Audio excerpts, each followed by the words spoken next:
चलो, good morning everyone. AS11 शुरू किया था हमने। Effect of changes in foreign exchange rate. Very easy. क्या था इसके अंदर? हम लोग ने देखा सर क्या क्या कवर करना है इसके अंदर। सबसे पहला फॉरेन करेंसी ट्रांजैक्शन, जिसके अंदर नॉर्मल ट्रांजैक्शन होगा। सर नॉर्मल ट्रांजैक्शन में क्या होगा? आपका तीन चीज आएगा, सुन लो ना। ट्रांजैक्शन डेट, दूसरा ईयर एंड, और तीसरा पेमेंट डेट। ए क्लियर? आपका जो फर्स्ट वाला डिफरेंस आएगा, एक्सचेंज डिफरेंस, वो भी पीएनएल में जाएगा, और सेकंड वाला भी प्रॉफिट एंड लॉस पीएनएल के अंदर जाएगा। हम लोग ने इसके बारे में जरा डिटेल में देखा था। अच्छा, ये initial recognition and subsequent recognition क्या था? इनिशियली कभी भी जब भी ट्रांजैक्शन होता है, किस वैल्यू पे रिकॉर्ड करना होता है? Spot rate. स्पॉट रेट का मतलब क्या होता है कि डेट ऑफ ट्रांजैक्शन, उस दिन जो भी रेट होगा उस रेट पे आप क्या कर दो, उसको बुक कर दो। उसके बाद सब्सीक्वेंट रिकग्निशन का मतलब ईयर एंड पे किस वैल्यू पे रिकॉर्ड करें।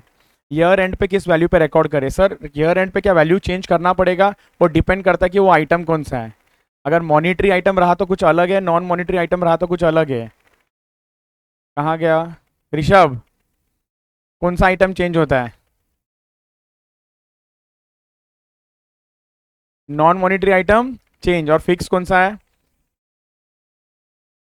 नहीं, मॉनिटरी फिक्स है कि नॉन मॉनिटरी फिक्स है? मॉनिटरी फिक्स होता है। Very good. Monetary item is fixed. Example क्या है इसका? Debtors, creditors, cash bank, etcetera etcetera. Clear? ये फिक्स होता है, ये फिक्स होता है। और नॉन मॉनिटरी आइटम चेंज होते रहता है। Example is assets and investment. Example is fixed assets and investments. तो AS11 एक्सचेंज डिफरेंस, कौन सा वाला एक्सचेंज डिफरेंस पीएनएल में जाएगा? मॉनिटरी की नॉन मॉनिटरी? तो answer is monetary. Answer is monetary का जाएगा। ये क्लियर हो गया? Done. Monetary item, non monetary item का डिस्कशन कर लिया। टाइप वन बहुत ही इजी था।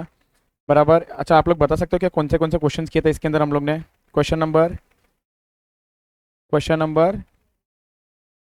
12 किया, 14 किया। अच्छा, स्टार्टिंग। हाँ, हमने बुक में भी किया था ना वो। एक बार चेक कर लो ना प्लीज। Only one? 1 2 3 तीनों किया है? परफेक्ट। 11 भी किया है? परफेक्ट। परफेक्ट। Okay, done. क्या ये सबको क्लियर? ये डन है। चलो टाइप टू में। अच्छा, आप लोग भी लिख लेना ये मेरे साथ में।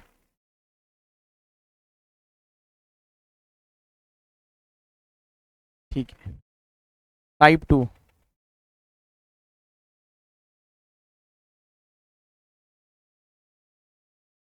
Type two. ये अपने आप हो रहा है क्या? अभी किया ना? ओके।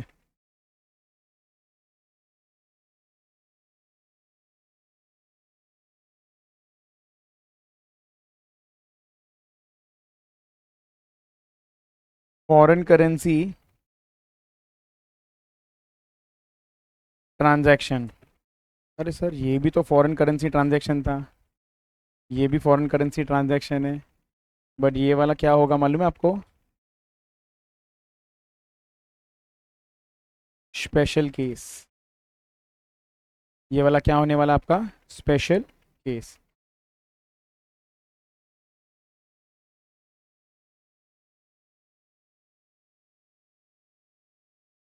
यहाँ पर लिख दो ब्रैकेट में।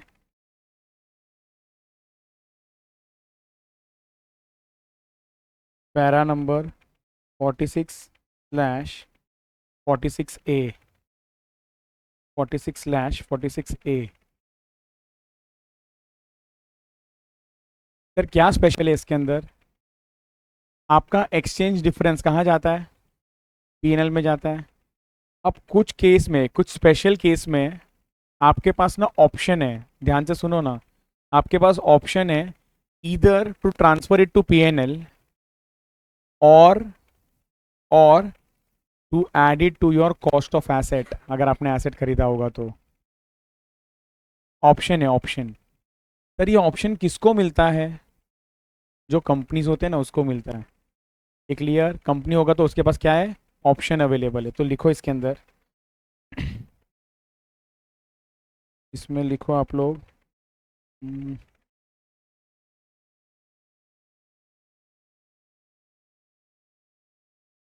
Applicable to. सर ये किसको एप्लीकेबल है?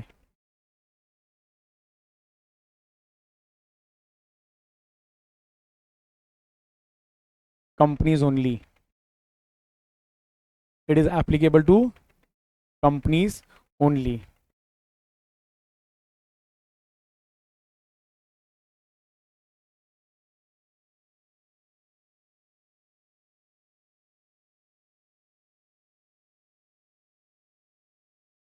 Nature, it is optional.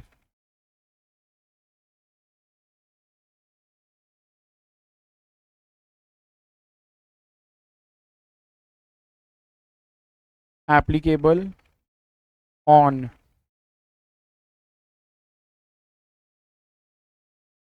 Long term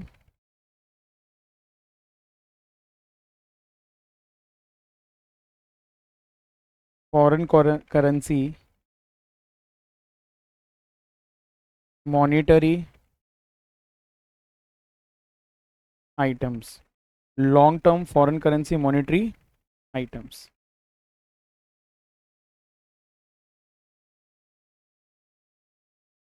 sir वापस से बताओ ना किसके लिए ऑप्शन है? सबसे पहले कंपनीज के लिए ऑप्शन है। कंपनीज के लिए ऑप्शन है। सर क्या लिखा है इसके अंदर? Applicable on. तो सबसे पहला वो जो ट्रांजैक्शन होना चाहिए ना, वो कौन सा होना चाहिए मालूम है? Long term. कौन सा होना चाहिए? जैसे कि आपने फिक्स्ड एसेट्स खरीदा है और उसका जो पैसा आप रीपे करने वाले हो ना, वो 1 साल से ज़्यादा में रीपे करने वाले हो, तो इट इज़ लॉन्ग टर्म। या फिर आपने ना बाहर से लोन लिया है, आपने यूएस से लोन लिया है और वो जो लोन का रीपेमेंट करने वाले हो ना, वो 2 साल 3 साल 4 सालों में करने वाले हो, तो यहाँ पर भी क्या बन गया? Long term. बट जो पर्सन ट्रांजेक्शन कर रहा है ना, he should be a company, तभी जाके ये ऑप्शन अवेलेबल है। क्लियर? बहुत ही इंपॉर्टेंट है ये। नेक्स्ट लिखो ट्रीटमेंट। नेक्स्ट लिखो treatment of exchange difference. Sir ये जो एक्सचेंज डिफरेंस आएगा ना, ये जो एक्सचेंज डिफरेंस आएगा ना, उसका क्या ट्रीटमेंट देंगे हम?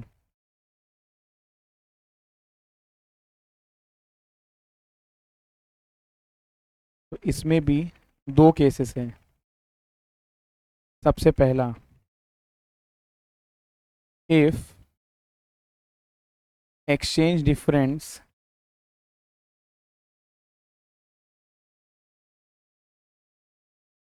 If exchange difference relates to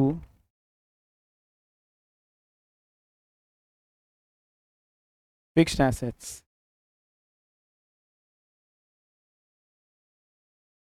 अगर आपका ये exchange difference is in relation to your fixed assets, sir मतलब आपने ना फिक्स्ड एसेट्स खरीदा था और आपको एक्सचेंज डिफरेंस आया, तो आपके पास ऑप्शन है कि सर किस चीज़ का ऑप्शन है?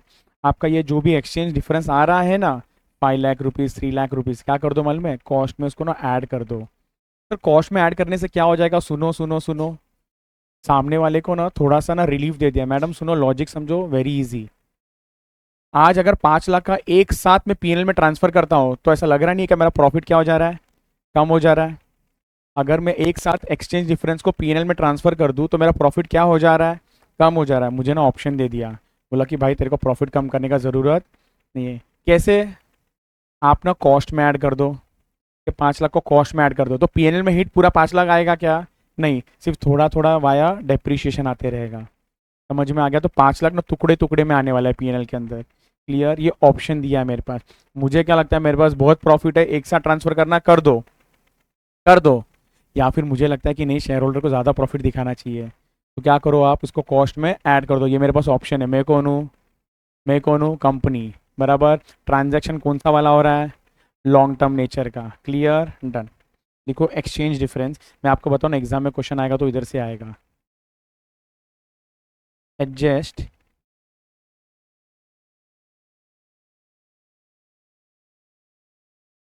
The cost of asset plus adjust the cost of asset, bracket में लिख दो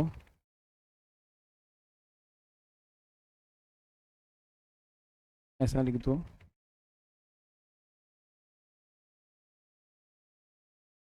depreciate over the useful life, depreciate over the useful life. Clear सबको? Done, perfect. Sir second option क्या है? सेकंड ऑप्शन क्या है इसके अंदर कि if exchange difference relates to other than fixed assets, other than fixed assets। Sir other than fixed assets मतलब that is long term loan,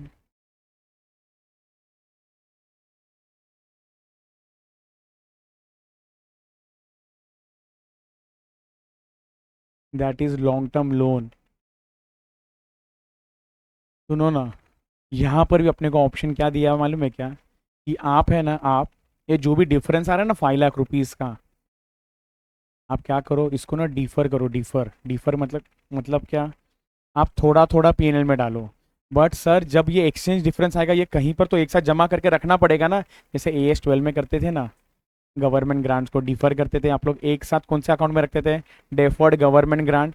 वैसे ही इसको ना एक सेपरेट अकाउंट के अंदर 5 लाख को रखना, सेपरेट अकाउंट के अंदर 5 लाख को रखना, सेपरेट अकाउंट के अंदर इस 5 लाख को रखना, डेबिट बैलेंस होगा। समझ रहा है? इमेजिन करो journal entry, journal entry imagine करो, एक्सचेंज डिफरेंस डेबिट, बराबर ना, to creditors, exchange difference debit, फटका लग रहा है ना 5 लाख का, exchange difference debit 5 lakh to creditors. तो ये जो एक्सचेंज डिफरेंस जो है ना, नॉर्मली हम लोग कहाँ पे ट्रांसफर करते हैं बोलो ना? पीएनएल। तो PNL to exchange difference, PNL to, ये जो मैंने बोला ये कल का बात था, I repeat, exchange difference to creditors 5 lakh rupees, PNL to exchange difference, ये कल का बात था। आज क्या बता रहा हूं मैं आपको, अगर मैं एक कंपनी हूं और मेरा ट्रांजैक्शन जो हो रहा है वो लॉन्ग टर्म का है, ट्रांजैक्शन जो हो रहा है वो लॉन्ग टर्म इन नेचर है, और मैं एक कंपनी हूं तो मेरे पास ऑप्शन है। सर क्या ऑप्शन है? 2 ऑप्शन। एक तो जो कल तक कर रहे थे पीएनएल में ट्रांसफर करने का काम, वो कर लो, वो कर लो, और ये देखो कि एक्सचेंज डिफरेंस क्यों आ रहा है, ये क्यों आ रहा है एक्सचेंज डिफरेंस? क्या ये फिक्स्ड एसेट्स खरीदने की वजह से आ रहा है? अगर आंसर है हाँ, तो ये 5 लाख को क्या कर दो? कॉस्ट में ऐड कर दो। सर इसका मतलब एंट्री सुन लो ना, exchange difference to creditor, done. PNL to exchange difference नहीं आएगा, क्या आएगा? Fixed assets account debit to exchange difference आएगा, fixed assets debit to exchange difference. मैं इसके लिए जर्नल एंट्री भी चाहिए तो लिखा के देता हूँ सब बाजू में एरो करके, ये समझा? सर अभी इसके लिए बताओ ना, नेक्स्ट वाले के लिए क्या करोगे? अब इस बार जो आपका एक्सचेंज डिफरेंस आ रहा है ना, वो एसेट की वजह से नहीं आ रहा है। क्यों आ रहा है? शायद हमने लोन लिया था, मैंने यूएस के बैंक से ना लोन लिया था जो मैं 5 साल में रीपे करने वाला हूँ, तो यहाँ पर भी एक्सचेंज डिफरेंस आ गया 5 लाख का। तो ऑफकोर्स एंट्री सुन लो, exchange difference account debit to bank loan 5 lakh, बराबर। 2 चीज सिखाना है मुझे, प्लीज ध्यान से सुनो, exchange difference account debit to bank loan, exchange difference account debit to, और ये एक्सचेंज डिफरेंस वापस से ट्रांसफर हो जाएगा to a separate account, separate account. अभी के लिए मैं आप लोगों को ना वो लेजर से इंट्रोड्यूस नहीं करा रहा हूँ, वो छोटा सा नाम है एकदम लेजर का।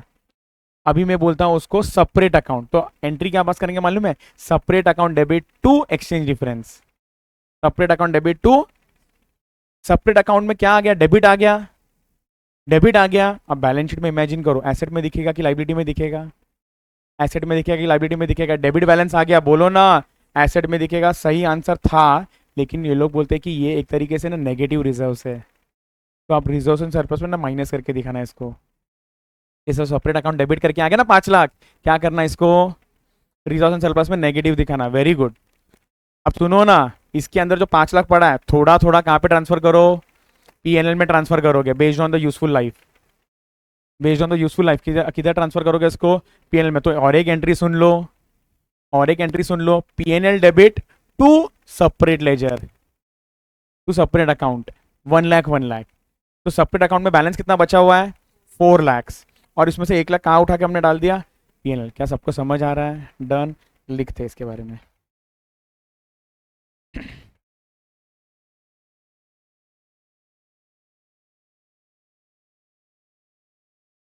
accumulate the exchange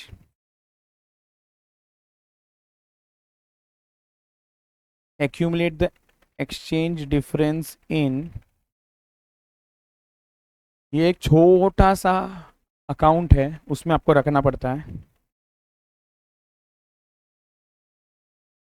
F C मतलब फॉरेन करेंसी,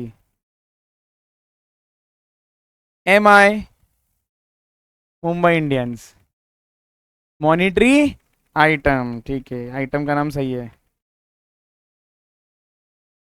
टीडीए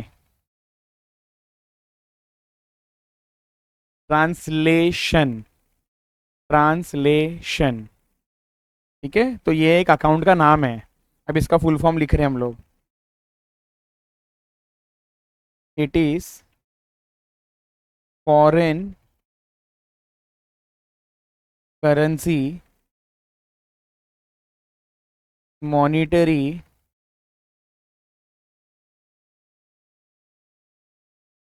आइटम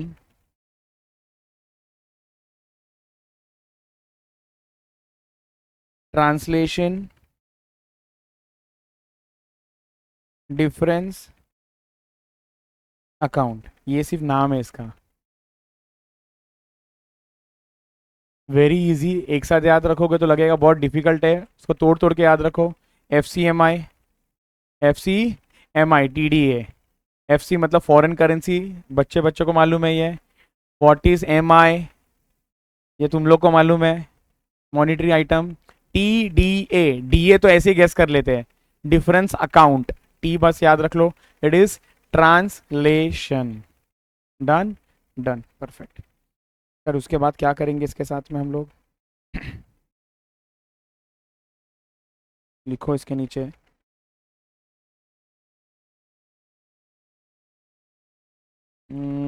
एक काम करो, इसको बोलो A B.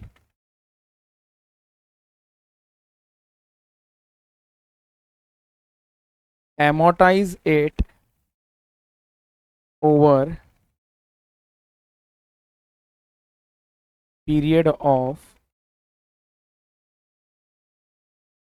long term item।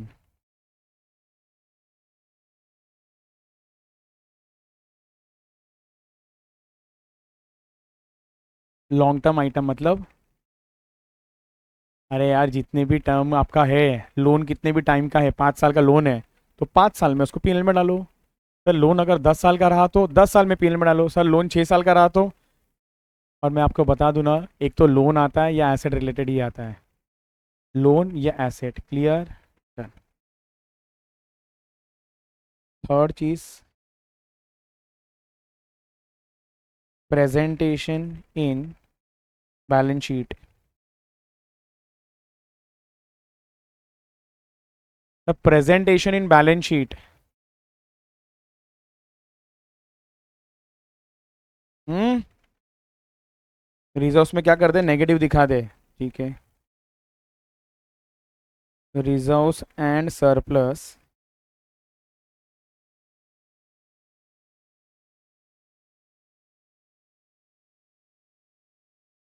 Reserves and surplus के अंदर ये बोलो ना, F C M I T D A, ऐसा करके दिखा दो प्लीज।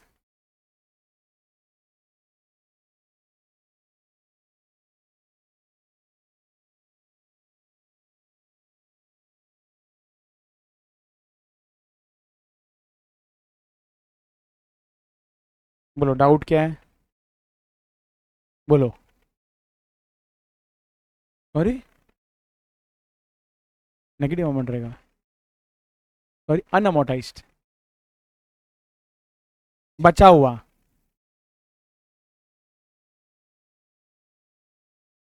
ओके ओके, आपके इस प्रॉब्लम को हम लोग सॉल्व करते हैं। हम्म, चलो एक एग्जाम्पल बनाते हैं। एक बार मेरे को ना ये एक एग्जाम्पल लिखने दो, फिर वापस से अपना डाउट को पेंडिंग रखो। डाउट फिर भी रहा तो पूछना आप मुझे।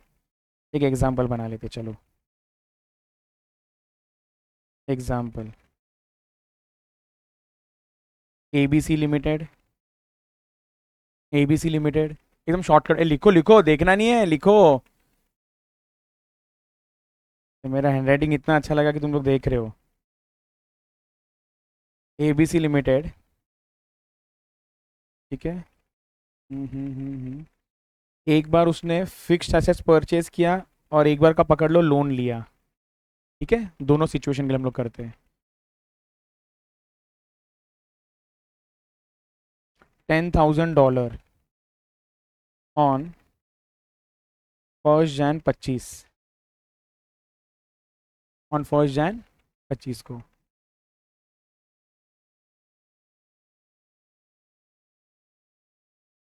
Exchange rate 1 Jan 25, $1 was 80। 31 March 25,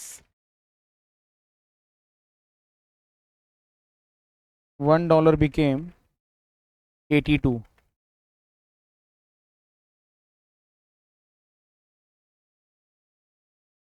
और टेन्योर कितना था मालूम है इसका, लोन का या एसेट का लाइफ?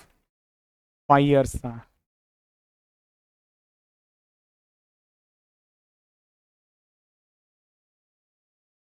ये एकदम क्लियर है, ये एकदम क्लियर है। सबसे पहले आप लोग ने ये देखा क्या,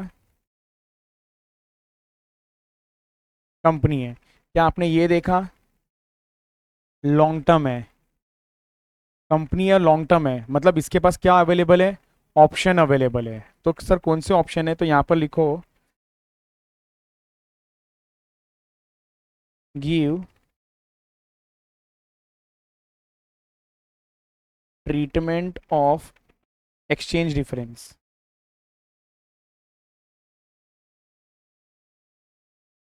give treatment of exchange difference. Exchange difference is of fixed assets.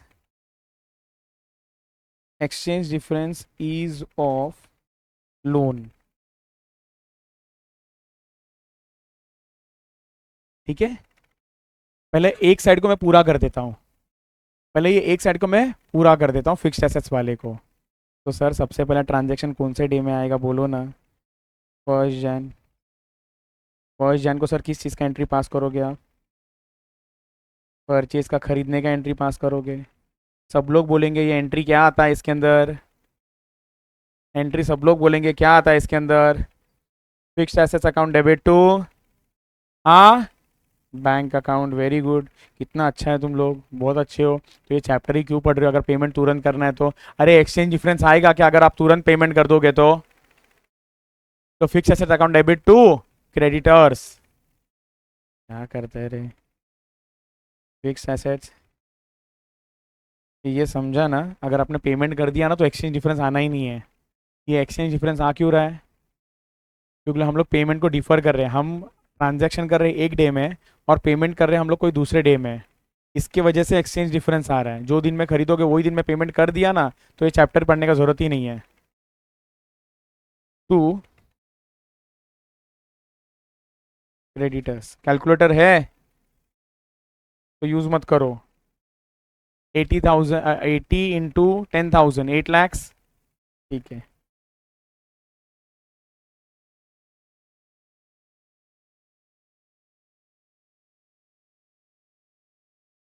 Done. Sir उसके बाद 31 मार्च आ गया, exchange difference. Sir exchange difference आ रहा है, क्या करें बोलो ना? एक्सचेंज डिफरेंस बुक करना पड़ेगा, हाँ या ना? तो सर फटका लगेगा, exchange difference debit to creditors. 2 रुपये का फटका लग रहा है, बोलो हाँ या ना? सर हमको 2 रुपया ज़्यादा देना पड़ रहा है। कितने रुपए के ऊपर? 10,000 के ऊपर। तो कितने का फटका लग रहा है? बोलो बोलो बोलो। 20,000। Very good very good very good very good very good. तो दिस इज 20,000। 20,000। इस 20,000 को लेके दो ऑप्शन थे। एक तो क्या ऑप्शन था? पीएनएल में डाल दो, मैं नहीं सिखा रहा हूँ वो सबको मालूम है। पीएनएल में ट्रांसफर करना है तो PNL account debit to exchange different, done. दूसरा ऑप्शन बोलो ना क्या है? कॉस्ट में ऐड करना है तो लिखो sir add exchange difference to cost. Entry pass हो जाएगा fixed assets debit to exchange difference. कितने का? 20,000। इससे ये लग रहा है कि आपको एक्सचेंज डिफरेंस का लेजर जीरो हो चुका है सर, डेबिट क्रेडिट। और आपको ये भी लग रहा है कि सर फिक्स्ड एसेट से ना अब 8,20,000 पे आ चुका है। 8,20,000 पे आ चुका है। अब आपको ये जो 5 साल का डेप्रीशिएशन करना है ना, 8,20,000 डिवाइड बाय 5 करके करना है। समझ आ रहा है आप लोगों को? तो यहाँ पर लिखो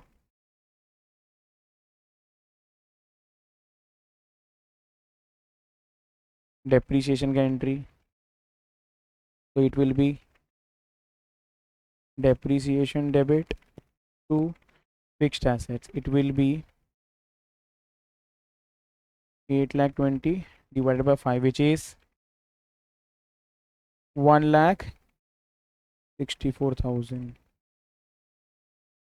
अब वो पीएनएल में जाना चाहिए, वो सब ठीक है क्या? डेप्रिसिएशन को ट्रांसफर कर दो पीएनएल में, वो ठीक है, ये तुम लोगों को आ जाएगा। बोलो किसको डाउट है इसके अंदर? ये सबको डन। अब इसका बात करते हैं सर। सर लोन लिया, लोन कब लोन लिया आपने? 1 तारीख को आपने लिया है लोन। बोलो बोलो बोलो बोलो बोलो बोलो बोलो बोलो। Entry bank account debit to bank loan, सही आंसर है।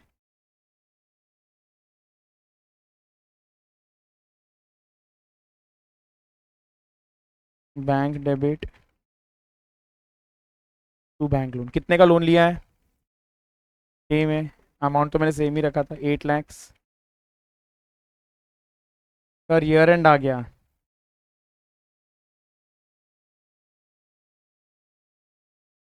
एक्सचेंज डिफरेंस आ रहा है। क्या एंट्री आएगा? सर सेम एंट्री आएगा, बस यहाँ पर क्रेडिटर के बदले में क्या हो जाएगा? ये bank loan, bank loan.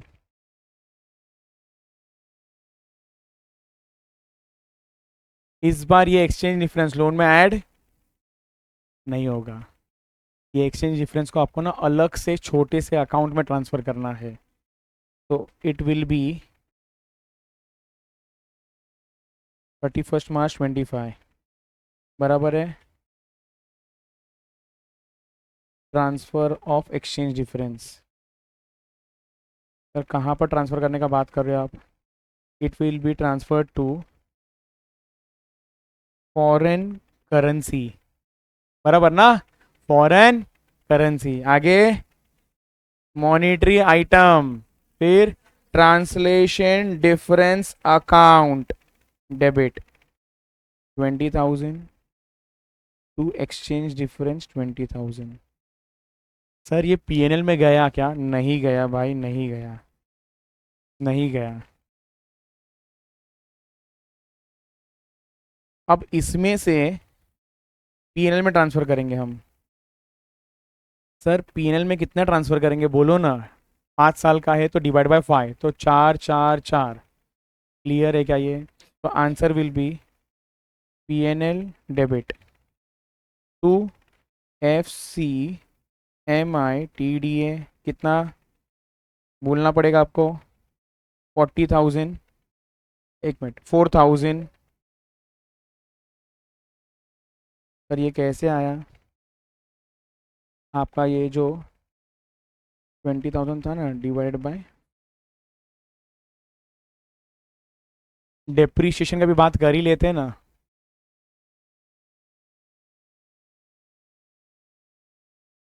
Sir इस बार फिक्स एसेट का, अरे sorry sorry sorry sorry, I am sorry, मैं गवर्नमेंट ग्रांट में पहुंच गया था। वहाँ पर कैसा कि फिक्स एसेट का वैल्यू सेम रहता है, यहाँ पर तो कुछ टच फिक्स एसेट है ही नहीं, खत्म हो गया। अच्छा अब आप खुद सोचो, foreign currency monetary item translation difference account में बैलेंस कितना बचा है? सर 20,000 माइनस 4,000 16,000, और वो भी डेबिट में। अब ये जो डेबिट में पड़ा है ना, ये नेगेटिव रिजर्व दिखेगा। अब बोलो डाउट क्लियर हो गया? पीएनएल के डेबिट में 4,000 आ जाएगा, डेबिट में दिखेगा, डेबिट में दिखेगा मतलब माइनस है, 16 दिखेगा, करेक्ट करेक्ट। ये सबको क्लियर हो गया? ये बड़ा चंक खत्म हो गया।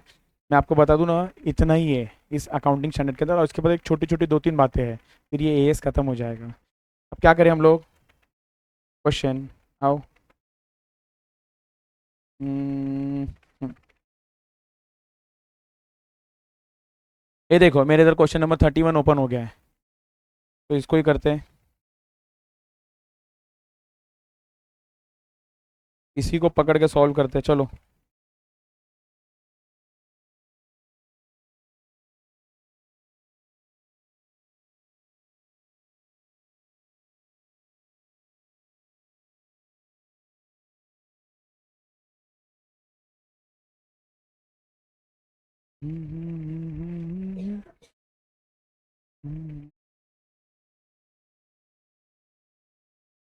क्या आता है?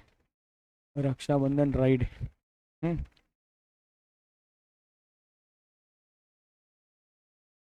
ये टाइप नंबर क्या है आपका? 2। Type number 2। Omkar type number 2।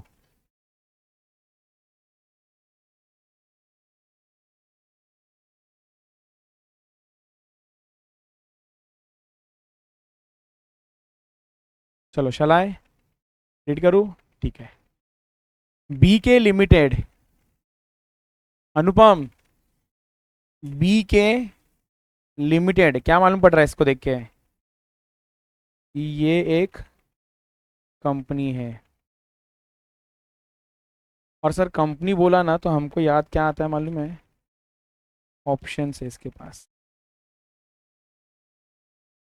अच्छा बाद में याद नहीं रहेगा आपको, बट चाहिए तो आगे लिख लो। ऑप्शन किस चीज़ का? ट्रीटमेंट ऑफ एक्सचेंज डिफरेंस का। अरे ऑप्शन है, ऑप्शन है, किस चीज़ का ऑप्शन है? किस चीज़ का ऑप्शन है? ट्रीटमेंट ऑफ एक्सचेंज डिफरेंस का,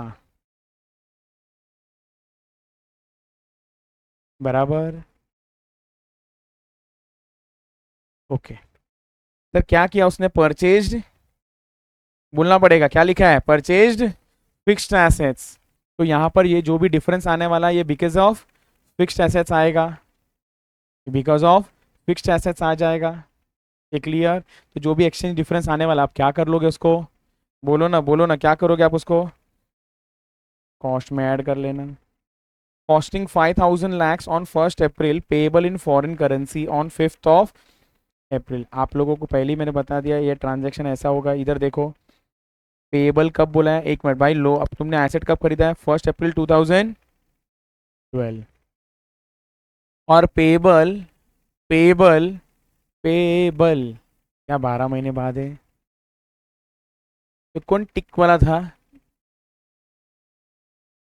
देखा ये कवर कैसा करता है, मैं तो कम के लिए टिक किया। तो पेएबल 12 महीने के बाद हो रहा है, हाँ या ना? Yes. Exchange rate of $1 is 50 and 54। ये क्या कहाँ का दिया है? ओपनिंग और क्लोजिंग का रेट दिया हुआ है, ओपनिंग और क्लोजिंग, पेमेंट वाला नहीं दिया हुआ है, ओपनिंग और क्लोजिंग दिया हुआ है। The company also obtained a soft loan. Soft loan मुझे भी नहीं मालूम क्या है, लोन जो सॉफ्ट था, हो सकता है कुछ तो होगा इस लोन के अंदर,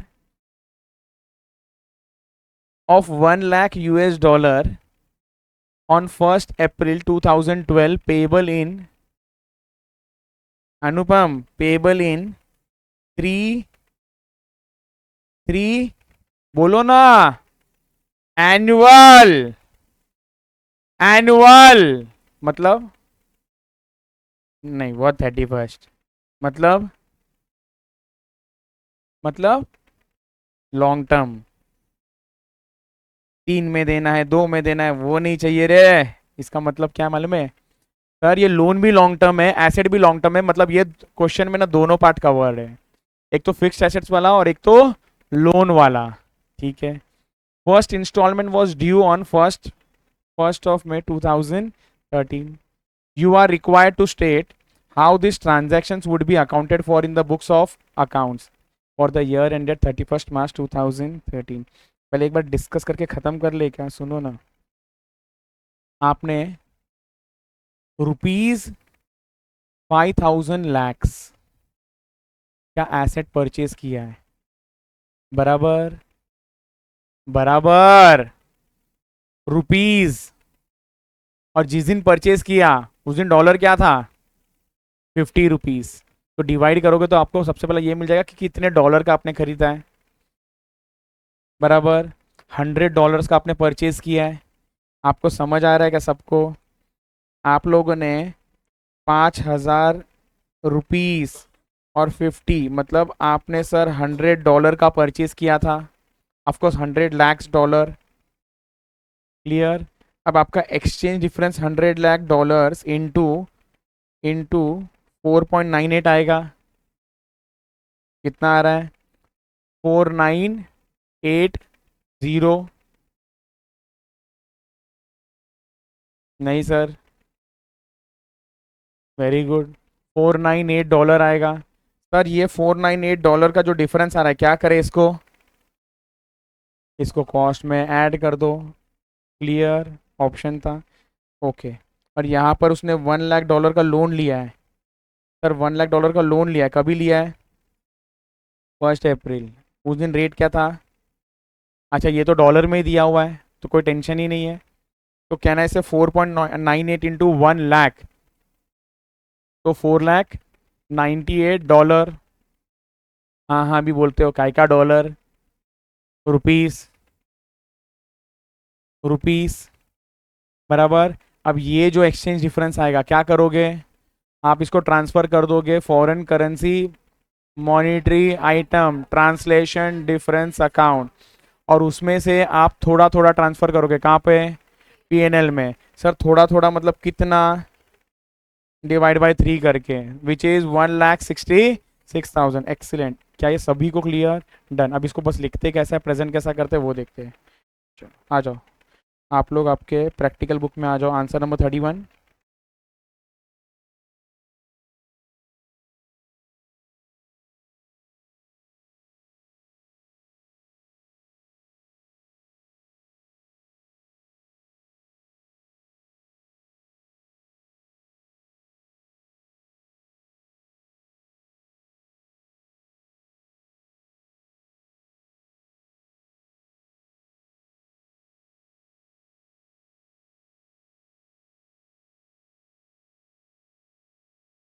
हम लोग ने अभी तक कुछ इंट्रो विंट्रो पढ़ा है क्या इसके अंदर? हाँ, हमने कोई भी इंट्रो पैरा वगैरह देखा है क्या इसके अंदर? हाँ सर देखा है, मैंने आप लोगों को पहले ही बता दिया, एक बार रिवाइज करो ना। सबसे पहला क्या बोला था आपको? As per AS11 all foreign currency transaction should be recorded by applying exchange rate on date of. Sir Hindi में इसका मतलब है, हिंदी में इसका मतलब है सारे FCT, सारा FCT फॉरेन करेंसी ट्रांजैक्शन, सारा फॉरेन करेंसी ट्रांजैक्शन इसको रिकॉर्ड करना चाहिए ऑन एक्सचेंज रेट, बराबर। कौन सा exchange rate? On date of transaction. जो डेट को ट्रांजैक्शन हो रहा है उस दिन में जो रेट था उस वैल्यू पे क्या कर दो आप, उसको रिकॉर्ड कर दो। डन। उसके बाद हमने नेक्स्ट क्या बोला आगे जाके? As per AS11। सर अब वैल्यू चेंज करने का बात आ रहा है, अब वैल्यू चेंज करने का बात आ रहा है। अगर हम लोग को वैल्यू चेंज करने का बात आ रहा है तो सर कौन सा वैल्यू चेंज होगा? मॉनिटरी ट्रांजैक्शन नहीं, मॉनिटरी, हाँ ठीक है, ट्रांजैक्शन भी बोलोगे चलेगा। तो यहाँ पर as per AS11 at balance sheet date all monetary transactions should be reported using closing rate. Monetary के लिए क्लोजिंग रेट यूज कर लेना। क्या ये सबको क्लियर? और थर्ड पॉइंट में हम लोग क्या बोल रहे हैं? Exchange difference. एक मिनट सर, वापस से हिंदी में जरा फ्लो को समझो ना। सिंपल में सुन लो। फर्स्ट में बोल रहे हैं कि जो डेट को ट्रांजैक्शन हुआ, वो ट्रांजैक्शन जो रेट होगा उस पर रिकॉर्ड कर दो। पॉइंट नंबर 2 ये बोल रहे हैं कि ईयर एंड आ गया ना तो क्लोजिंग रेट ले लो। पॉइंट नंबर 3 ये बोल रहे हैं कि ईयर एंड में अगर आप क्लोजिंग रेट लोगे तो क्या पैदा होगा? Exchange difference. अब उस एक्सचेंज डिफरेंस के साथ क्या करना है वो लिखा है यहाँ पर। Exchange difference on monetary items are different from those which were initially recorded during the period should be recognized as income or expenses in the period in which they are। आप सिंपल में लिख सकते हो exchange difference on non monetary item should be transfer to PNL. एकदम simple language में। क्या ये भी क्लियर? ये तीन इंट्रो ना यहाँ पर भी लिखना है हमको। ये तीन इंट्रो ना यहाँ पर भी हमको लिखना है, तो प्लीज़ मैं अभी भी बता रहा हूँ, एक बार पढ़ने से रीड करने से क्लोज नहीं हो गया, आपको बार बार जाके देखना पड़ेगा क्या था क्या था क्या था। एंड ट्रस्ट योरसेल्फ, याद आ जाएगा आपको। जाओ। हाँ। नहीं, मुझे लगा आपका तबीयत ठीक नहीं है, बोलो। कौन सा वाला? ना ना, क्योंकि हमारे पास ना ऑप्शन है। हमारे पास क्या है यहाँ पर? ऑप्शन है। तो मतलब ये भी कर सकते हैं, प्लस कुछ और भी लिखाना चाहिए। ये तो बात किसका हो गया कि आप जनरली क्या कर दो? पीएनएल में ट्रांसफर कर दो। गुड। बट उसके बाद और भी कुछ लिखाने वाला, उसके बाद हमारा सोल्यूशन चालू होगा। तो ये सोल्यूशन बनेगा बड़ा। लिखो। देखो, अब क्या करते हैं ना, मैं आपको एक चीज अभी बता भी देता हूँ, और एक चीज एक बार सब लोग सुनो ना प्लीज। व्हाट दे डू, कभी कभी ना सिर्फ 2 और 3 लिखते हैं। 1 वाला ना कभी कभी लोग लिखते हैं। ये डिपेंड्स कि आंसर का मार्क्स कितने मार्क्स का है। ये 4 मार्क्स के लिए आएगा तो तुम इतना बड़ा अगर इंट्रो लिखोगे और फिर एनालिसिस और कंक्लूजन लिखोगे तो बहुत लेंदी हो जाएगा। 2 अटमोस्ट इंपॉर्टेंट, मतलब बैर मिनिमम तो पॉइंट नंबर 2 लिखना और 3 लिखना। 3 को थोड़ा छोटा कर देना, मतलब अगर ये लिख रहा है तो बेस्ट, ये लिखोगे तो बेस्ट। नहीं, अगर इतना डिटेल जमेगा तो सीधा लिख देने का एक्सचेंज डिफरेंस और monetary item should be transfer to PNL. ये 2 पॉइंट लिखना। उसके बाद इसके लिए तो कुछ और भी तो लिखना पड़ेगा कि सर ये अगर लॉन्ग टर्म है, ये कंपनी है तो इसके पास ऑप्शन है, ब्ला ब्ला ब्ला ब्ला ब्ला। क्लियर? ठीक है। तो इंट्रो में आप लोग लिखो। आ गया। पॉइंट 2 और 3 लिख देना।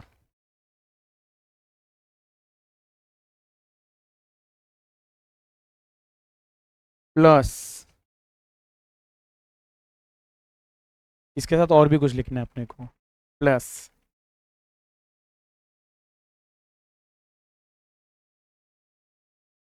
however at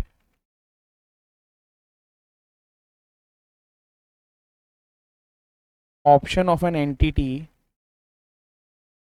exchange difference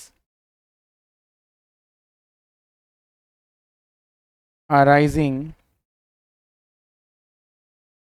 from long term, इधर देखो ये क्या लिख दिया मैंने? Long term foreign currency monetary items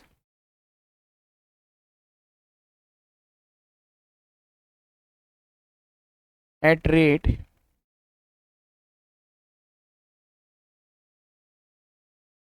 different from those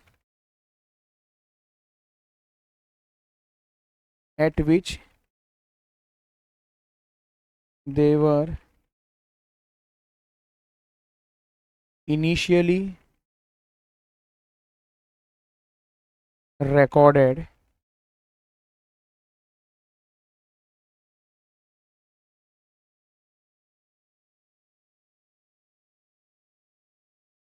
initially recorded in so far it relates to fixed assets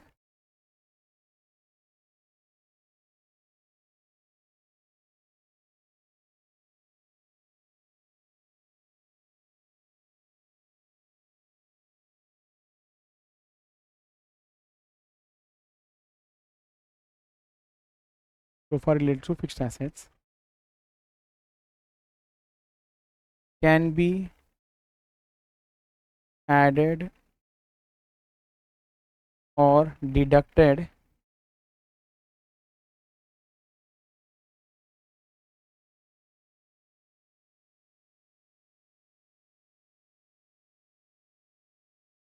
from cost of asset.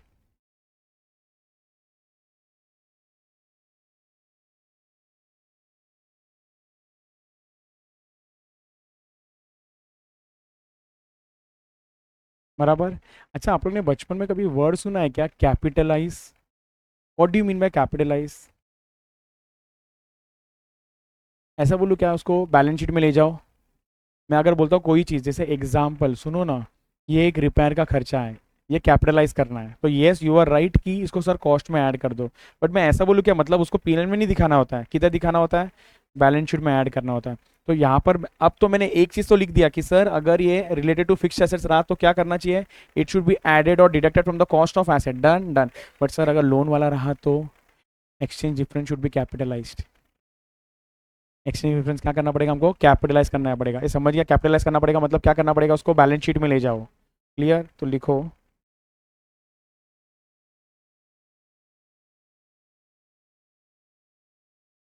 Also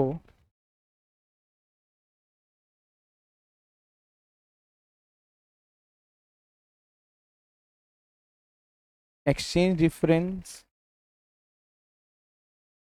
in relation to other than fixed assets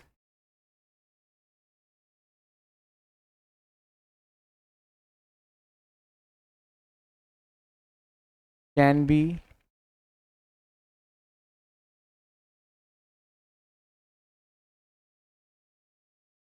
capitalized, can be capitalized,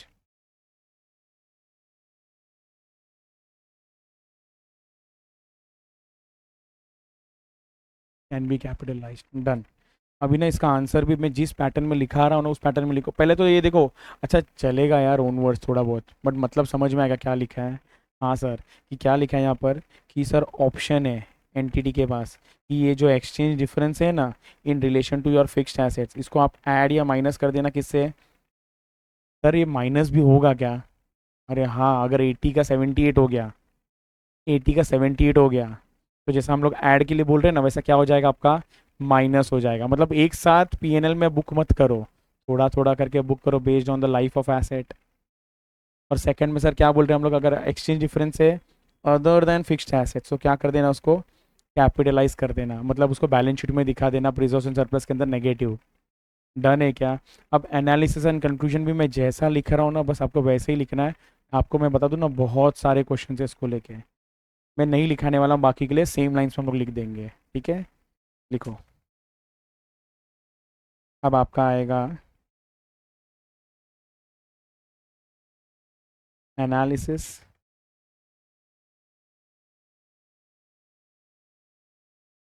and conclusion.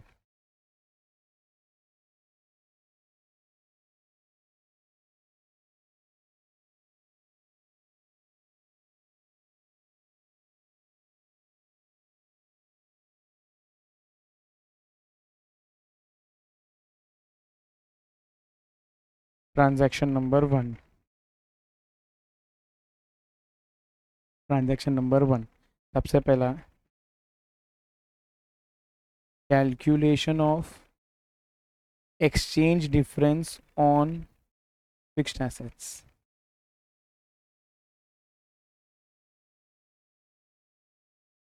Exchange difference on fixed assets, sir कैसा मिलेगा? सबसे पहला, कितने foreign exchange का आपने transaction किया है, ये क्वेश्चन में दिया हुआ नहीं था तो हमको कैलकुलेट करना पड़ेगा। तो फॉरेन एक्सचेंज लाइबिलिटी कितने का था, कैन आई से rupees 500 lakhs divided by rupees 50, तो सर अच्छा एग्जाम में भी ना सुनो ना, और एक चीज़ हमने देखो डॉलर डॉलर डॉलर डॉलर लिखा है, सब जगह पर ना उसके पहले ना यूएस डॉलर लिख देना, बराबर ना, यूएस वाला डॉलर। यूएस डॉलर कितना आ जाएगा ये, 100 लाख, इतने का सर लाइबिलिटी था, इतने का लाइबिलिटी था। अब एक्सचेंज डिफरेंस लिख लेते हैं।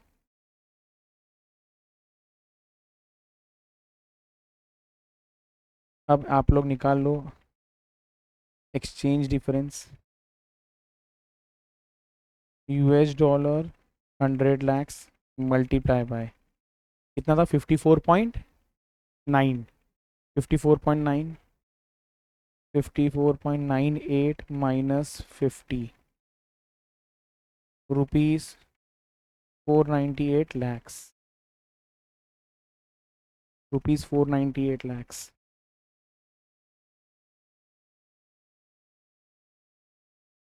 क्या ये सबको क्लियर? यहाँ पर लिखोगे आप लोग A B,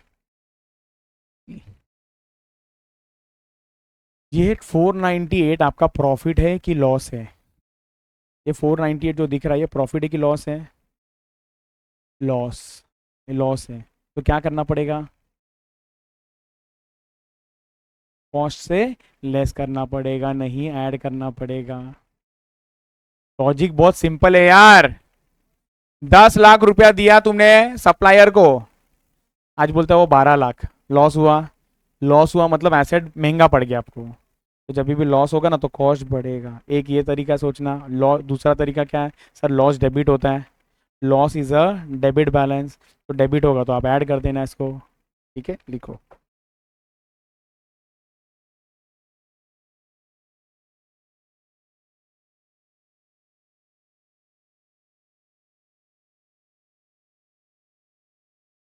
loss due to exchange difference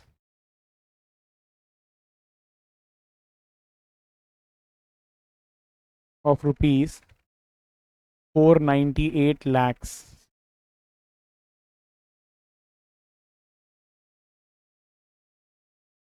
will be, बोलो ना, will be added to carrying value of fixed assets.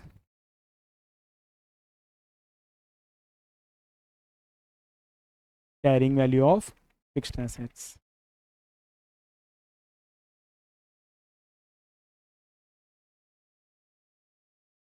depreciation on an amortized amount will be provided in remaining years, will be provided in remaining years। देख लो first transaction का मैंने आपको पूरा लिखा के दे दिया है। क्या ये सबको क्लियर? Done done. अब transaction number 2।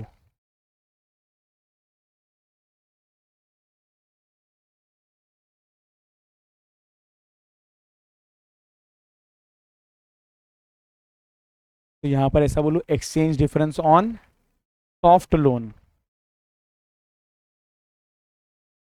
Exchange difference on soft loan.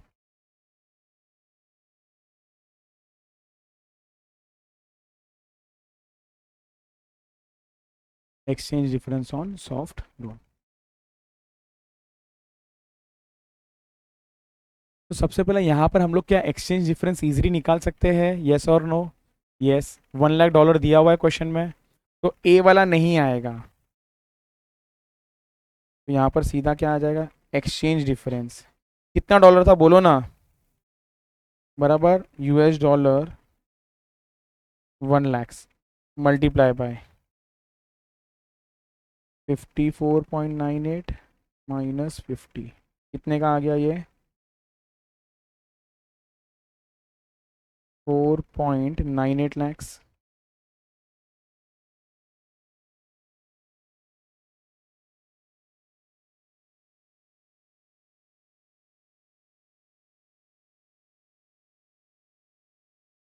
$4.98 lakhs. ये क्या कहाँ पर ट्रांसफर होगा? Foreign currency monetary item translation difference account, उधर ट्रांसफर हो जाएगा और उसमें से डिवाइडेड बाय 3, उतना ट्रांसफर कहाँ पर हो जाएगा? आपके पीएनएल में ट्रांसफर हो जाएगा. अच्छा, can I also say that 4.98 lakh से आपका लोन अमाउंट भी इंक्रीज हो जाएगा? पहले हम लोग एंट्री क्या पास करते हैं sir? Exchange difference account debit to bank loan. पहले हम लोग यही पास करते हैं. टॉक में मत जाओ. क्लियर? ठीक है, लिखो.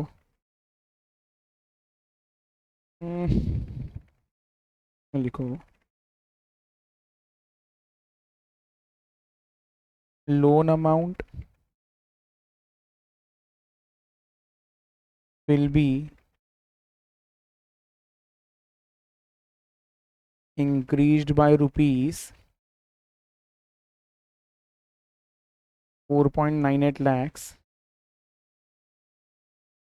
and foreign currency monetary item translation difference account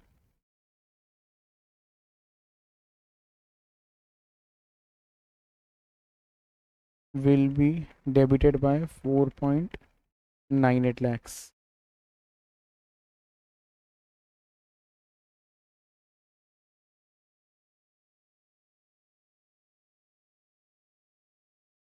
Since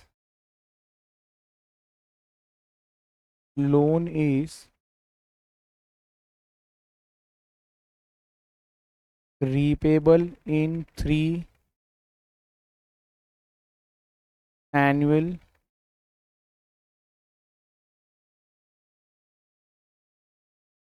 equal installments, comma, amount to be transferred to PNL is equals to rupees 4.98 lakhs divided by 3, which is equals to rupees 1.66 lakhs.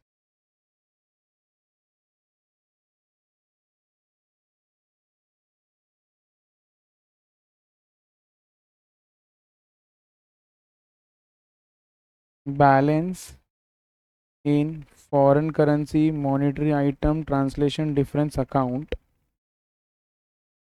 of rupees 3.32 lakhs. Sir कैसे आया ये? 4.98 lakhs minus 1.66 lakhs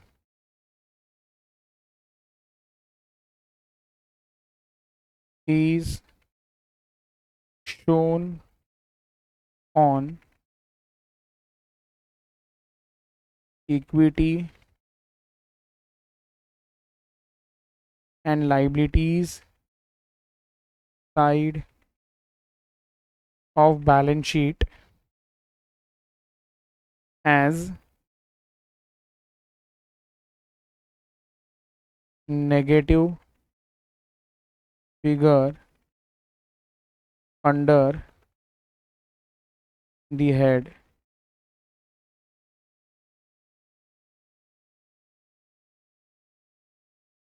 reserves and surplus as a separate item.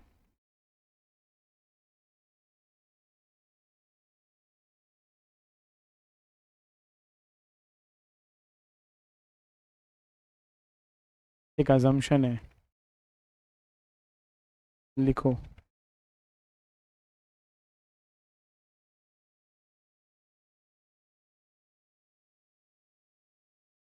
Sir क्या ये exam में लिखना पड़ेगा? हाँ.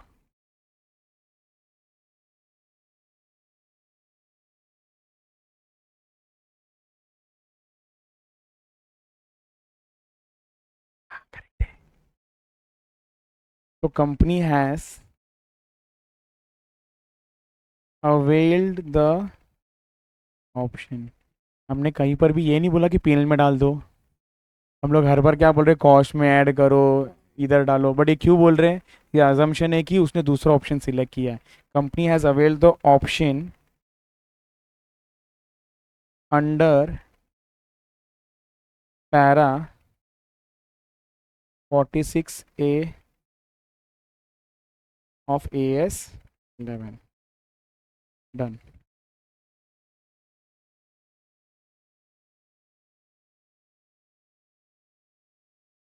बस ये खत्म होता है हमारा छोटा आंसर।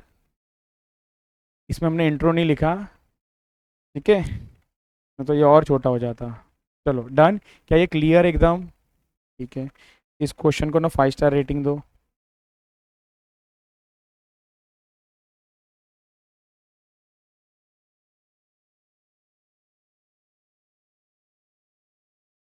अभी आप लोगों का सहायता रहा तो हम अब फटाफट खत्म कर सकते हैं। अब हम फटाफट खत्म कर सकते हैं। तो प्लीज़ एक मिनट, मुझे पहले पेज नंबर लिखने दो इसका। ये मेरा पेज नंबर 419 में है। हाँ जी चलो। Question number 3030। Explain briefly the accounting treatment needed in following cases as per AS11 as on 31st March 2020. Debtors, debtors, debtors। हाँ, ऑप्शन नहीं है, कोई ऑप्शन नहीं है। Debtors include amount due from mister S ₹9 lakhs। अरे rupees देगा तो क्या हम लोग थोड़ी घूमेंगे, हम लोग डिवाइड करके बोला डॉलर निकाल सकते हैं। बोलो हाँ या ना। यस, ठीक है। डेटर्स 9 लाख रुपीस का था, मतलब मुझे पैसा लेना बाकी था किससे तो, बराबर। On date of sale the transaction, तभी रेट क्या चल रहा था, 72। ईयर एंड आया तब क्या हो गया रेट, 73.5। उसके बाद 1 अप्रैल को जब पेमेंट मिला तब रेट हो गया 72.5। जल्दी जल्दी बताओ, आप लोग मुझे जल्दी जल्दी बताओ क्या करेंगे इसके साथ में। बोलो ना फटाफट। अच्छा, सर आप नाम बताओ। अमन बोलो।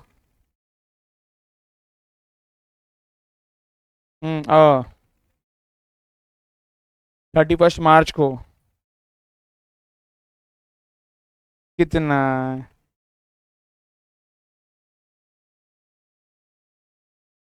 1.5 इंटू 12,500। सर ये 12,500 कहाँ से लाया आपने? 9 लाख डिवाइडेड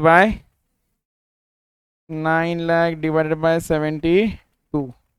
ठीक है, तो कितना आ गया, 12,500 इंटू 1.1, कौन बोला 1.5, 18,750। ये चला जाएगा पीएनएल में। सही आंसर है, वेरी गुड, शाबाश। अगला, एक minute, this is your type 2। इसको ना 5 स्टार रेटिंग दो ना प्लीज। भाई क्यों ऐसा 5 स्टार? मुझे चाहिए ना, आप लोग जरा क्वेश्चन को शांति से पढ़ो। एक्सचेंज डिफरेंस कितना आ रहा है बस वो निकाल के दिखा दो सेकंड पॉइंट के लिए। चलो,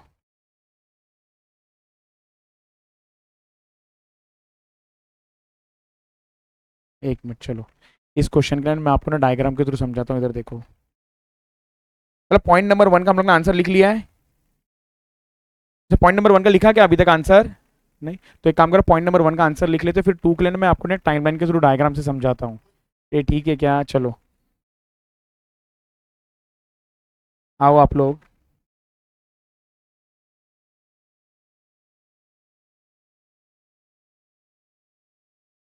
आंसर नंबर 30 में कोमल जाओ, पेरेंट्स आए लेने। अच्छा मेरे से काम है क्या? आता हूँ मैं थोड़ी। नहीं नहीं, सॉरी, मुझे लगा आपका तबीयत ठीक नहीं तो आपने बुलाया है। ओके।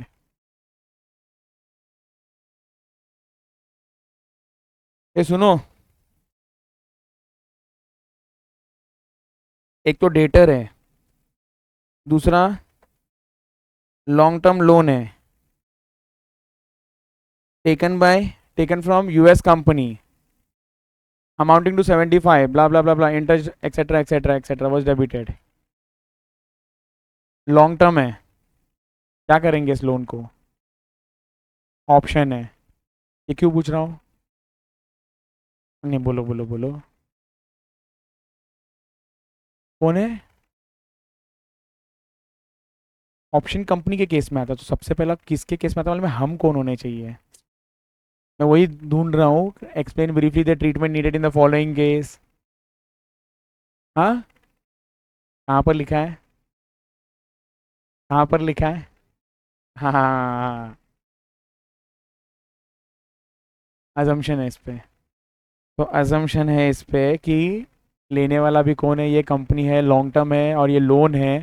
तो आपको क्या करना पड़ेगा? जो भी एक्सचेंज डिफरेंस होगा क्या कर दोगे उसको?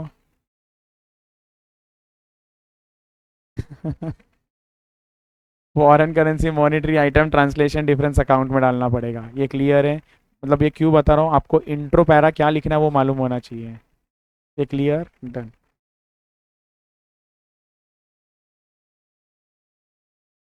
लिखो।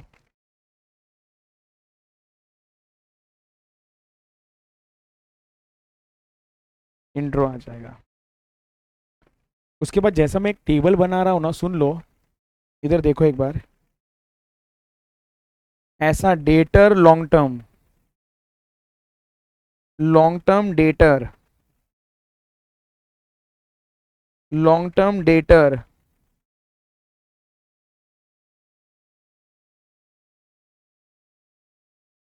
Payable asset.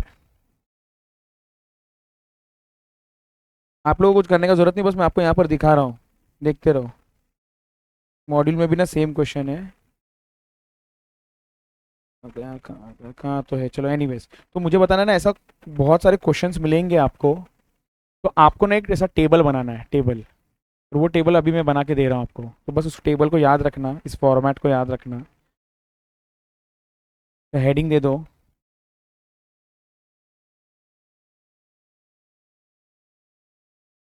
Calculation of exchange gain slash loss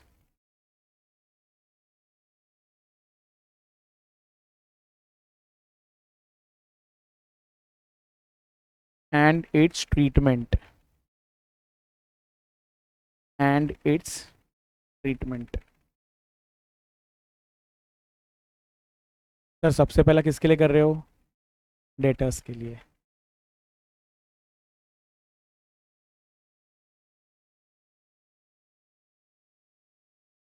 बहुत ही आसान, बहुत ही आसान, बहुत ही आसान। रुपीस।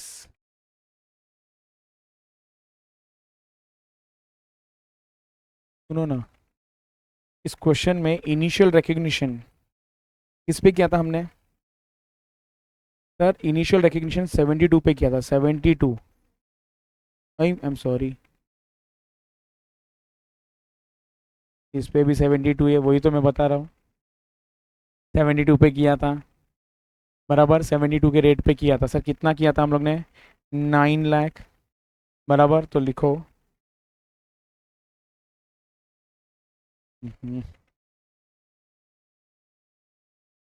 Initial recognition. सुनो ना, रुपीस में तो 9 लाख आ गया, लेकिन यहाँ पर कितना डॉलर से वो भी तो दिखा देते हम लोग। 9 लाख किस वैल्यू पे रिकॉर्ड हुआ? 72 पे। तो कितना डॉलर आया? US dollar 12,500। Done. US dollar 12,500। Next, exchange difference. Sir exchange difference, US dollar 12,500 multiply bye, क्या था उस दिन exchange difference 73.5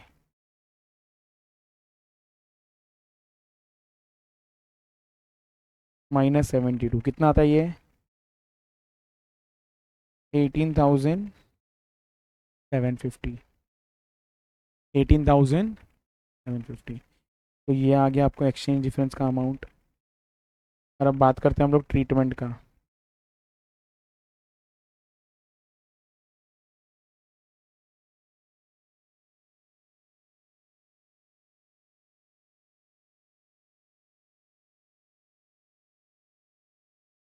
exchange difference of 18,750 should be transferred to P&L account। लिखो ये।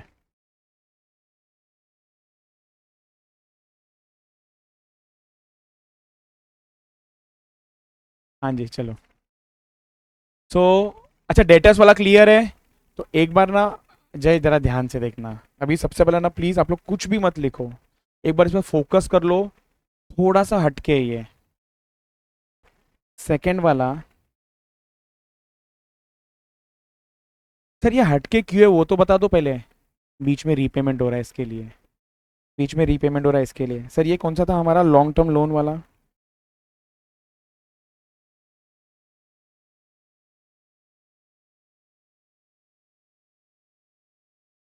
हमारा लॉन्ग टर्म लोन वाला है। प्लीज़ एक बार समझना अच्छे से। जय आप आंसर देते रहोगे।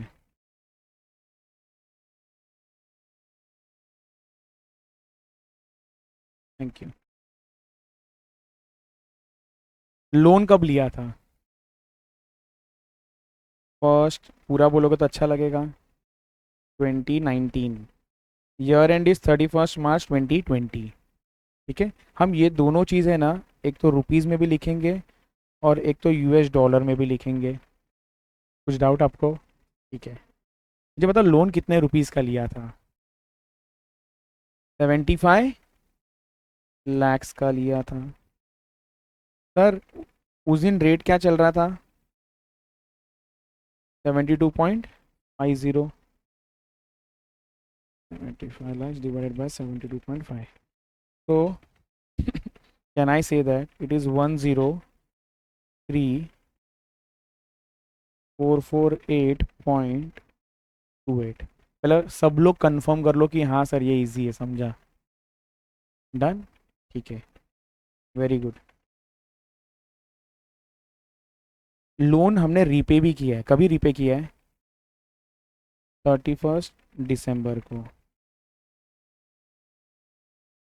लोन टेकन इस दिन रीपे किया। कितना रुपीज में गया रीपेमेंट? अब क्यों ऐसा करते हो आप अभी? इस दिन कितना डॉलर था? इस दिन रेट क्या चल रहा था? 70 पॉइंट। अब सोचो, नहीं नहीं मैडम 2 मिनट रुको। आपको उस दिन रीपे करने के लिए पैसा चाहिए था। आप खुद इमेजिन करो, आप बैंक में गए, बैंक में गए, बैंक को क्या मांगा? बैंक से आपने आपने रुपीज मांगा। मेरे पास डॉलर है, डॉलर मांगा ना। आपके पॉकेट में रुपीज है। आपके पास कितना रुपीज है बताओ? 5 लाख। मैं बैंक हूँ, आप आओ मेरे को 5 लाख रुपया दो। बराबर, अब मैं कन्वर्ट करके आपको क्या दूंगा? कब दे रहा हूँ ये बताओ? तो डिवाइडेड बाय 72.5 करूंगा मैं। सोच के आंसर दो, हाँ या ना। नहीं मेरे हिसाब से नहीं, मेरे को मेरा हिसाब नहीं करना है। मुझे ये बोलना है कि आप किस बात में कन्विंस्ड हो। ये 72.5 से डिवाइड होना चाहिए कि 70.5 से?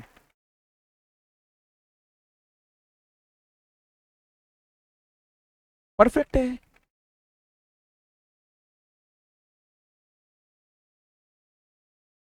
नहीं नहीं वो सब हम लोग डिस्कस करते हैं, एक्सचेंज डिफरेंस किस पे आने वाला है। मुझे बस ये आंसर दे दो।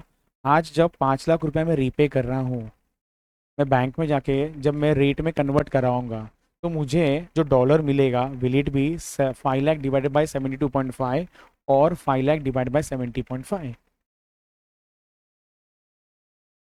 ये समझा कि नहीं समझा? तो यहाँ पर आपका 5 lakh divided by 70.5 which is 7092.1985 ऐसा आ रहा है। तो मैं इसको 20 कर दूँ?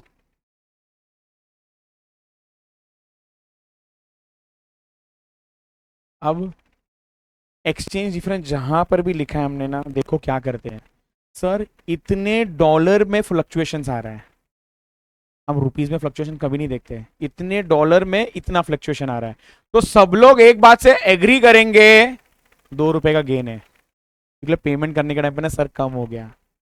तो सब लोग ना एक बात से प्लीज आप लोग कंफर्म करो, सर समझ में आ रहा है हमको कि यहाँ पर ना 2 रुपए का गेन है। अब आप खुद सोच के बताओ टोटल गेन कितना किस पे आएगा? 7092। अरे यार, इस डॉलर पे मेरे को गेन हुआ ना, ये जो डॉलर मिला ना मेरे हाथ में 7092, इसके ऊपर 2 रुपए का मेरे को फायदा हुआ है। मैं आपको 2 मिनट दे रहा हूँ सोचने के लिए और डाउट क्रिएट करने के लिए। आपको जो जो दिमाग में आ रहा है सवाल उसका जवाब दो। मैंने बोला 7092.2 इंटू 2 विच इज रुपीज 14184.4, इतने का गेन है। प्लीज पूछो डाउट।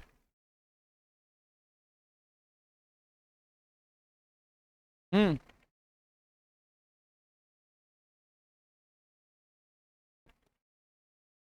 नहीं ना, आप नहीं समझ। उस दिन आपके पास हाथ में क्या डॉलर है? फिर उस दिन तो आपने वो ट्रांजैक्शन किया।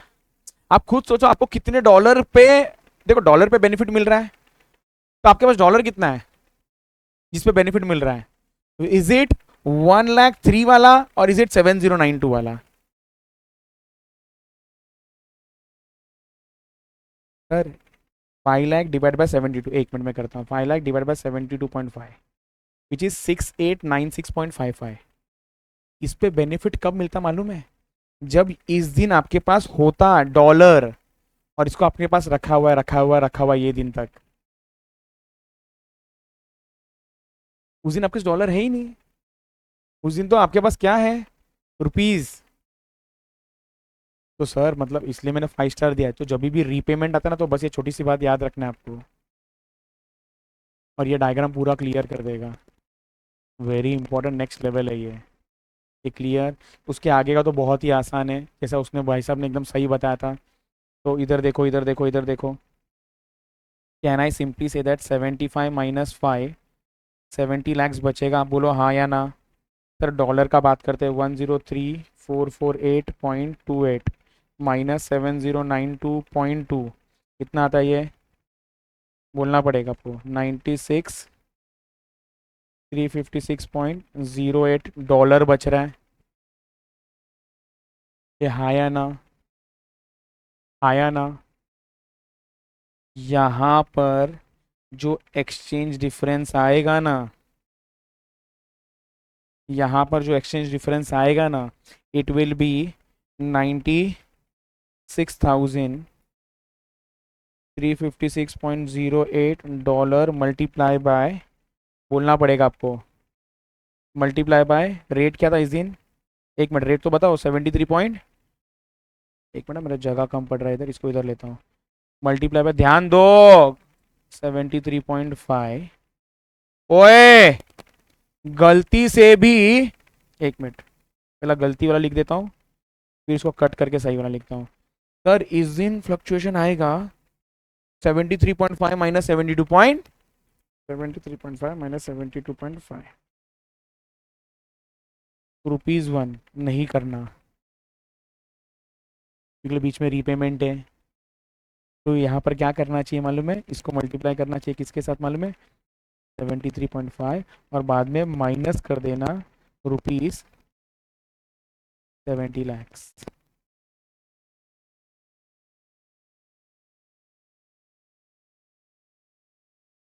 जो डॉलर बचा है आखिरी में, जो डॉलर बचा है आखिरी में, उसके ऊपर मैं फ्लक्चुएशन निकाल रहा हूँ। कैसा निकालूंगा? कैसा निकालूंगा? मल्टीप्लाई बाय 73.5 कर दो, ये क्लोजिंग रेट है, मतलब मुझे इतना पे करना पड़ रहा है एंड तक, बराबर। अगर वही रुपीज में बात करो तो 70 लाख है, तो जो भी डिफरेंस रहा उतने का मेरा नुकसान, उतने का मेरा नुकसान। मैं ना वापस से इसको ना वापस से समझाऊंगा दूसरे के एग्जांपल के थ्रू, ये समझा कि आप लोगों को।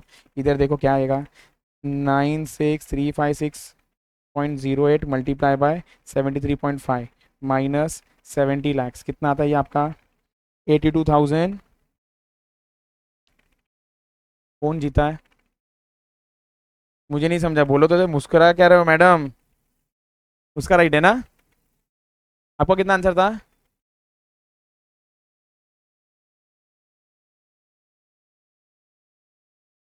मैंने बोला ना आधा सही था, 70% सही था उसका।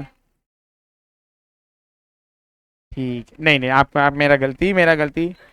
मैंने बोला अभी, वो मेरा गलती, मैंने उल्टा लिख दिया। ये लॉस है, ये गेन है।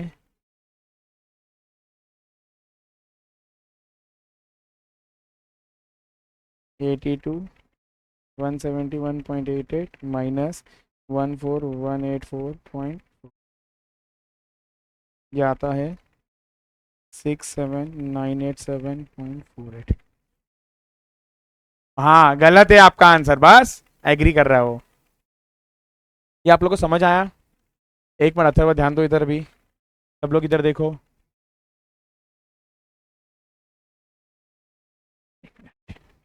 कौन सा बुक में लिखता हूँ मैं? प्लीज एक चीज समझो,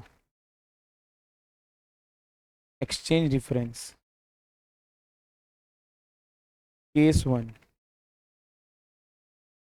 केस नंबर 1।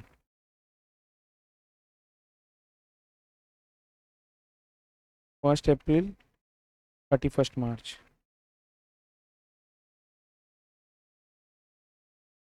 नो रीपेमेंट, आप पूरे साल में कोई रीपेमेंट नहीं करते हो। सर आपने लोन कितने का लिया? आपने छोटा सा अमाउंट रखा, चलेगा मैडम? ओके, 10 लाख रुपीज़ का। और सर जिस दिन भी लोन लिया ना, उस दिन $1 वॉज ₹80। और सर ईयर एंड में ना $1 वॉज 82। बोलो क्या डाउट है? अभी इधर प्लीज़ ध्यान से देखो, मैं क्या सिखा रहा हूँ आपको, प्लीज़ ध्यान से देखो।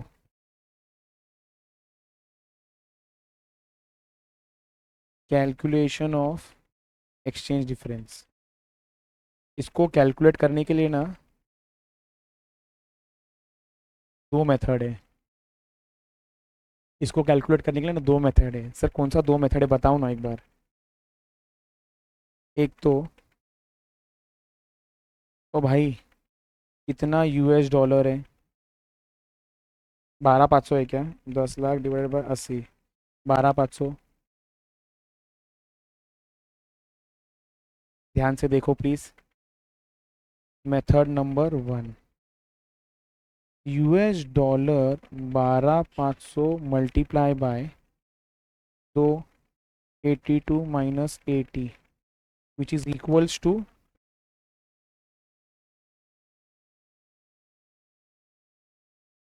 बोलो। हम लोग यही तो कर रहे थे अभी तक, क्लियर? और एक तरीका है इसको सॉल्व करने के लिए, मेथड नंबर 2, जो आपका अमाउंट पेबल है ना उसको ले लो एट क्लोजिंग रेट, जो आपको पे करना है ना उसको ले लो at closing rate. Sir closing rate में ले लेंगे मतलब क्या करें, नहीं समझा। तो आपको क्या करना चाहिए, 12,500 multiply bye 82, 12,500 multiply bye 82 which is rupees 10 lakh less amount which is payable eight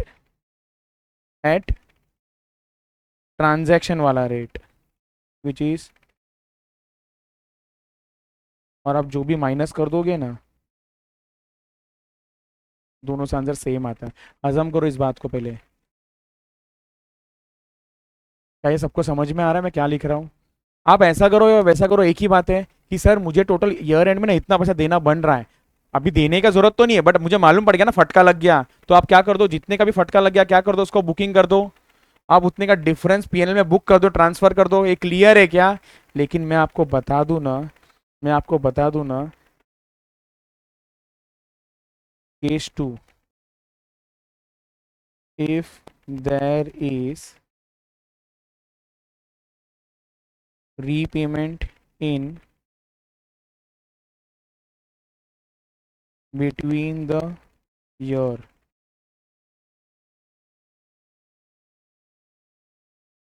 for calculation of exchange difference, method number one use नहीं कर सकते हैं, आप मेथड नंबर टू ही यूज करना पड़ेगा। अब बोलो क्या डाउट है? ये क्लियर है सबको? आप मेथड नंबर वन यूज नहीं कर सकते हो। ये क्लियर, डन? मैंने भी ना यहाँ पर भी ना वही लिखा हुआ है। ये डन है क्या सबको? ये अभी तक आंसर लिखा नहीं है तो आपको रफ डायग्राम बना के दिखा है, फटाफट लिखो इसको प्लीज, जल्दी। तो जरूरत है क्या?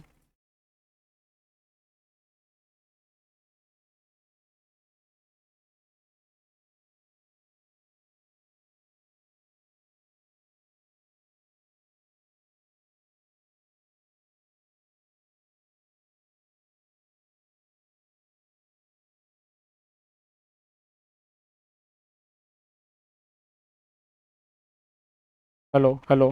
हाँ अभी बराबर आ रहा है यहाँ पर। हाँ माइक टेस्ट हो गया है। इनिशियल रिकग्निशन जैसा लिखा था वैसे यहाँ पर भी लिखते हैं हम लोग, इनिशियल रिकग्निशन। आ जाओ।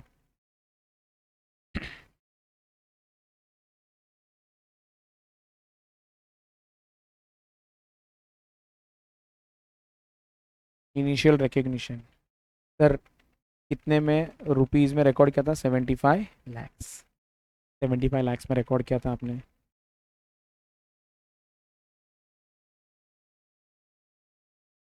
रुपीज़ 75 लैक्स डिवाइडेड बाय क्या डॉलर था बोलो ना, जिस दिन लोन लिया? 72.50 इज इक्वल टू, सब हमने कैलकुलेशन करके रखा है, 103,448.28। तो सर यूएस डॉलर जो है ना 103,22448, 448 पॉइंट।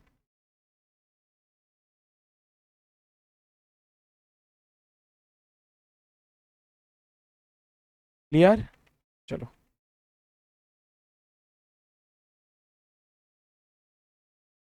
तो हम लोग ना दो लॉट में करेंगे, सुन लेना। एक में है आपका गेन, एक में है आपका लॉस, और नेट क्या दिखा देंगे? हमारा लॉस आने वाला है। ये क्लियर है? तो लिखो, एक मिनट रुको, एक मिनट रुको। एक्सचेंज डिफरेंस सबसे पहला, एक्सचेंज डिफरेंस कौन से दिन में आने वाला है? Exchange difference on 31st on rupees 5 lakhs. Exchange difference on rupees 5 lakhs कैसा निकालेंगे इसको?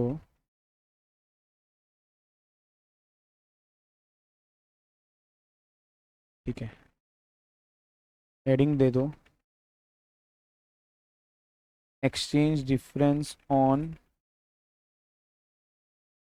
रुपीज़ 5 लैक्स, मतलब यूएस डॉलर कितना था ये? कुछ भी बोलते हो, 70.5, सेवन, अच्छा 7092.5, 7092.20।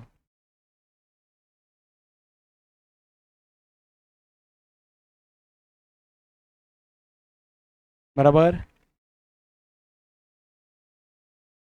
सर यहाँ पर ना हमको ना एक्सचेंज गेन हो रहा है, US dollar 7092.2 into 72.5 minus 70.5, correct ऐसे ही था ना? रुपीज़ 1418.40 सब बना के रखा है ऊपर, 1418.40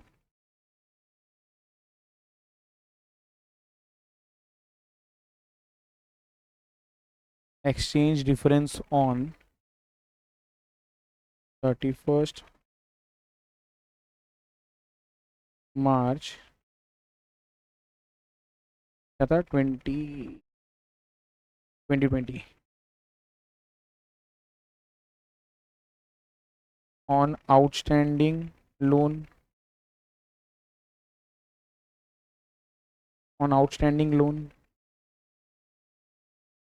सर सबसे पहले तो आउटस्टैंडिंग लोन चाहिए इन डॉलर्स। सबसे पहले क्या चाहिए sir? Outstanding loan in dollars चाहिए। तो लिखो outstanding loan as on 31st March 2020 बराबर है इन यूएस डॉलर्स। ये आपके अंडरस्टैंडिंग के लिए opening minus repay. Sir opening भी जो चाहिए ना वो डॉलर्स में चाहिए, जो ऑलरेडी हम लोग ने ऊपर कैलकुलेट कर लिया है 103,448.28 103,448.28 डॉलर्स माइनस सर रीपे कितना कर दिया था हमने 7092.20। आपके पास कितना डॉलर्स बच रहा था 96,356.08। तो आपके पास बच रहा था 96,356.08। इतना डॉलर बच रहा था आपके पास। अब इतने डॉलर के ऊपर फ्लक्चुएशंस निकालना है तो प्लीज़ याद रख लो मेथड नंबर 2, मेथड 1 नहीं करना है हमको।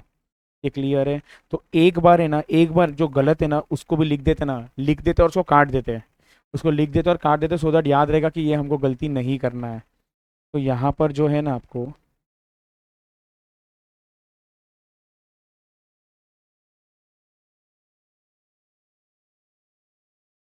जो एक्सचेंज लॉस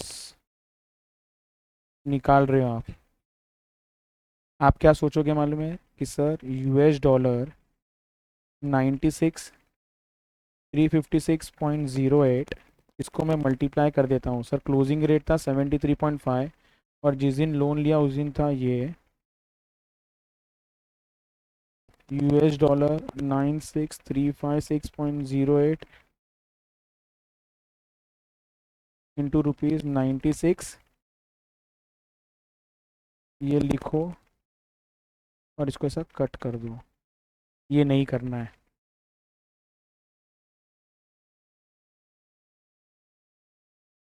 मेथड 1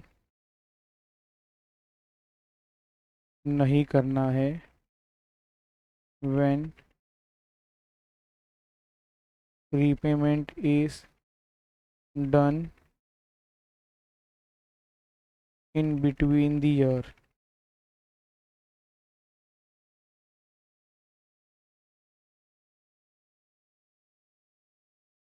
सर फिर कैलकुलेट कैसा करेंगे? हमारा मेथड नंबर 2 से। मेथड नंबर 2 में हमने क्या बोला था कि आपका जो अमाउंट पेएबल है, अमाउंट आपका जो पेएबल है, जो भी आपको पे करना है उसको ले लो एट क्लोजिंग रेट। मतलब $96 96,356.08 73.5 के हिसाब से अगर मुझे पे करना होता तो ये आंसर आता था मेरा 96,356.08 मल्टीप्लाई बाय 73.5। तो ये कितना आता 70,82,171.88 less amount payable eight transaction rate.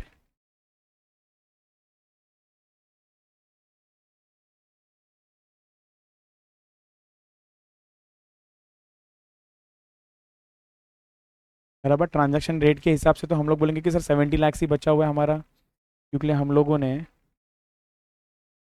75 lakh में से 5 लाख रुपीज़ पे कर दिया था, तो इतना मेरे बुक्स के हिसाब से था। तो डिफरेंस जो आ रहा है 80 टू 171.88 का, ये है आपका एक्सचेंज लॉस।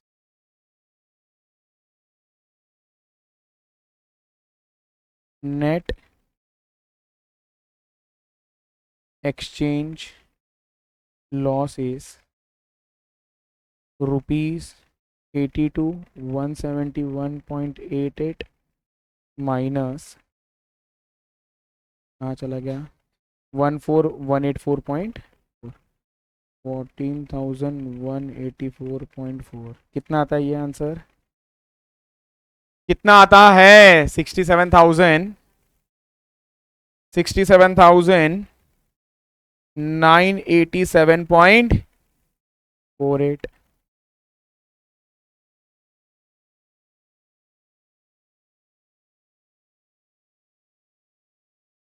कंक्लूजन तो लिखो।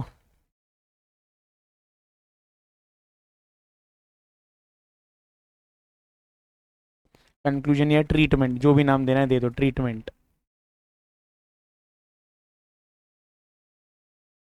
दस exchange difference on long term loan amounting to rupees 67,987.48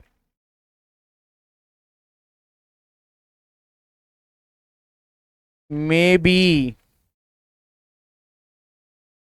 either charged to P&L account or transferred to, ये बोलो, FC, MI, TDA।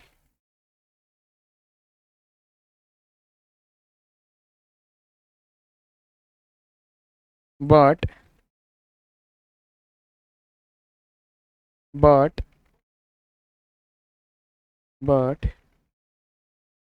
exchange difference on debtors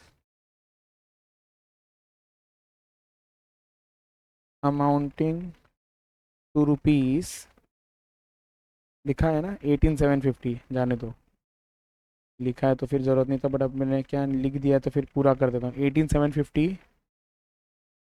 is transfer to profit and loss account, is transfer to profit and loss account. Easy आया है सबको समझ में, ये done है, ये सबको क्लियर है, ओके। सुन लो ना, इसके अंदर अभी और दो कॉन्सेप्ट बचा हुआ है हमारा।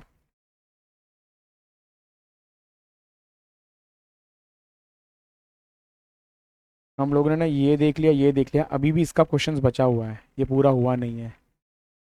उसके बाद फॉरवर्ड चार्जेस, एक सट्टा खेलने वाला और एक, सॉरी ये वाला सट्टा खेलने वाला और ये ट्रेडिंग पर्पस वाला, ये क्लियर। इसके साथ क्या करना, forward rate, spot rate, premium, बहुत इजी, बहुत इजी, नेक्स्ट लेवल इजी।